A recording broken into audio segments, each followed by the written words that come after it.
கர்த்தருடைய பரிசுத்த நாமத்திற்கு ஸ்தோத்திரம். இன்றைய நாளுக்கான தேவ வார்த்தை உபாகமம் 20ஆம் அதிகாரம் 3 மற்றும் 4ஆம் வசனங்கள். இஸ்ரவேலரே, கேளுங்கள்.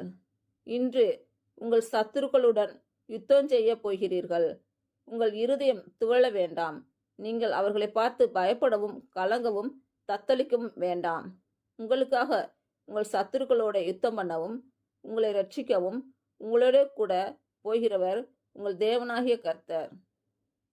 இன்று பிறந்த நாள் மற்றும் திருமண நாள் காணும் அனைவருக்கும் இயேசு கிறிஸ்து நாமத்தினாலே வாழ்த்துக்கள். கர்த்தர் உங்கள் பலவீனங்களை மாற்றி உங்களுக்கு பலத்தை கட்டளையிடுவாராக. கர்த்தர் உங்களையும் உங்கள் பிள்ளைகளையும் உங்கள் பிள்ளைகளின் பிள்ளைகளையும் ஆசீர்வதிப்பாராக.